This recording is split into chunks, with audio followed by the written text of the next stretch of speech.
હાજી क्या हाल चाल। तो आज છે કમળા ઉતાણી। આજે મેળો ભરાય છે અને કમળામાંની ઉતાણી ઉજવવામાં આવે છે। તો મારી થોડુંક દૂર છે, मतलब 4-5 કિલોમીટર દૂર છે। તો કમળામાંના દર્શન કરીને મેળો ભરાય છે ને સંપૂર્ણ જોઈશું આપણે બ્લોગ પૂરો જોઈજો। ज़्यादा ટાઈમ વેસ્ટ નહીં કરી કેમ કે મોડું થઈ ગયું છે। તો જલ્દીથી આપણે ફટાફટ નીકળી ગયા। ચેનલમાં નવા હોય તો જલ્દી સબસ્ક્રાઈબ કરો, ટાઈમ વેસ્ટ નહીં કરીએ। અહીંયા લચ્છીનો પ્રોગ્રામ છે, લચ્છી શરબત નેસે શરબત પણ વેચે છે। અહીં લચ્છીનો પ્રોગ્રામ છે, બરાબર છે। આ બધું પબ્લિક છે, એ બધા માતાજીના દર્શન કરવા માટે જાય છે, બરાબર છે। અહીંયા ગાડી પાર્કિંગનું છે, થોડુંક નીચે છે, ઠેઠ માથે ન જવા દેતા। અહીંયા મોરારી બાપુનું છે, અહીંયા મંદિર છે। અહીંયા આ મંદિર છે ને એમની એક્ઝેક્ટ સામે છે, બરાબર છે। એમનો રસ્તો છે, તો આનથી છે ને સીધું આવડા રસ્તા ઉપરથી આ મોરારી બાપુનું છે। અહીંયા સીધું જવાય એવું છે, બરાબર છે। આનાથી નીચેને હું તમને બતાવું, આનાથી રસ્તા કેવા નાના નાના આવતા, બરાબર છે। ઠેર જો સામેથી રસ્તો છે, મોરારી બાપુને ઓલે જવું હોય તો નાથી જવાય અને પહેલાં આપણે માતાજીના દર્શન કરી લેવા। આ બધા ભક્તો અહીંયા દર્શન કરવા માટે આવ્યા છે।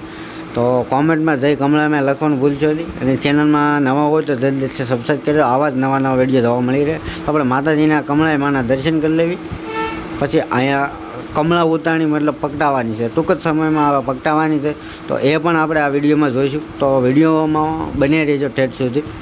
અહીંયા આ બધા ભક્તો છે અને આવું કંઈક માહોલ છે, તો એમાં લખેલું છે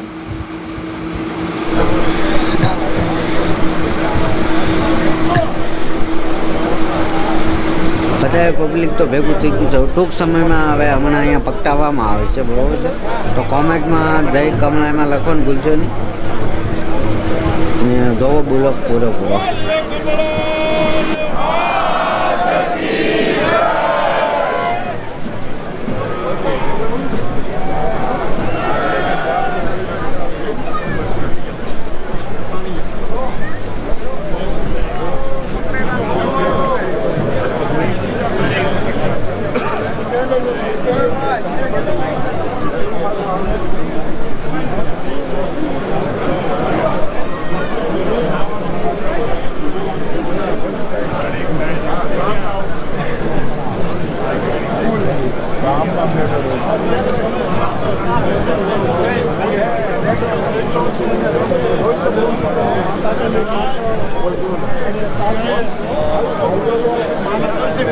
बोलिए श्री कमला